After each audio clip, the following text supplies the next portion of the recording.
So a lot of people have been asking me, do I edit my film photos? And the short answer is yes, but not that much, and here's why.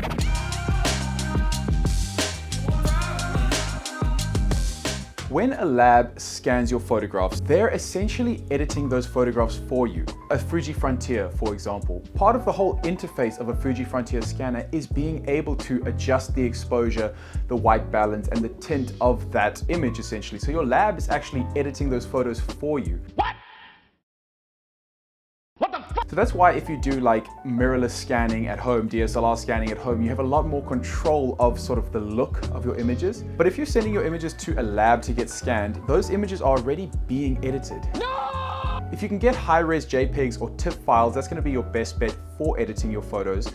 And one thing to remember is that the lab that you use for scanning your images can make a huge impact on the photographs that you get. So I have had a roll of film that I shot recently, and I had it scanned at 2 separate labs, and I'm not going to name the less favorable lab, but I will mention the good scans. The good scans came from obviously my favorite local lab, Cape Film Supply. Shout out to them, they support the channel quite often. And I'm just going to pull them up side by side and show you exactly what I mean by how the lab that scans your photos can really make or break your images. And I do still add edits to both of these scans, regardless of where I get it from. But when I got the initial scans back from the first lab that I took it to, because I was just trying something different for this video, and I was a little bit disappointed with the scans, I have to be honest. But let me pull them up quickly and show you what I mean. So you can see here on the left, the scan is very green, washed out, and it just looks off. You know what I mean? It gives you that kind of expired film look that's just, in my opinion, not that favorable. And then the scan on the right, which was a Cape Film Supply scan, is super sharp, super detailed, and just the colors are just better. And now, of course, that has to do with the editing that the actual lab has done on these scans. I, of course, will do my own edits on top of these lab edits just to make it sort of pop a little bit, maybe a little bit of contrast and color correction here and there. But getting your scans done at the right place can make a huge difference to your end result.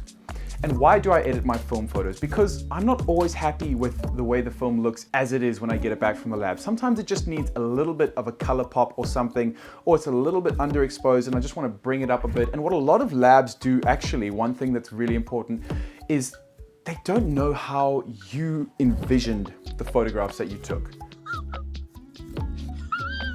So a lot of times I like to shoot at box speed with very high contrast scenes. So I want my shadows, or the black darkest areas of my photos, to almost fall into true black, where there's just no information and no detail there. And a lot of times labs don't actually know that you're doing that. You know what I mean? Like, they sort of imagine how you would, they just imagine how you would shoot this image. So they bring up the blacks a little bit, they try and balance it out, but they try and bring detail where there's not meant to be detail, like in those shadow areas.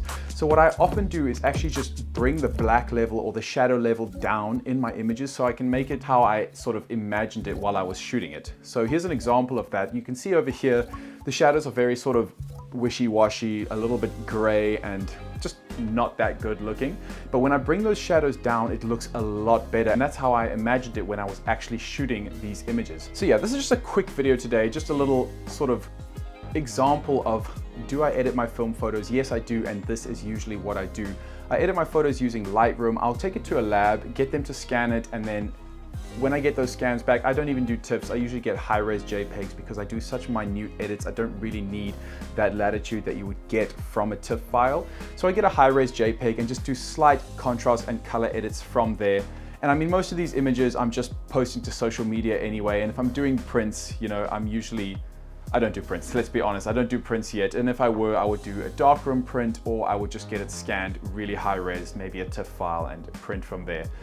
But yeah, hope you guys enjoyed this video. It's just a little quick one for me to come on here and show you guys sort of my process behind editing film, and just the importance of using a good lab and supporting a good lab in your area when you are getting your negatives scanned. You know, you could go down to any local pharmacy and get your stuff scanned, but it's not going to be the same result as a dedicated photographic lab like Cape Film Supply. So shout out Cape Film Supply. They've helped this channel a lot. I really appreciate the work that they do. So shout out Cape Film Supply. And yeah, that is my 2 cents on editing my film scans. So subscribe to the channel if you're new. Leave me a comment. Do you edit your scans? Do you go to a good lab in your area? And I'll see you in the next one. Cheers.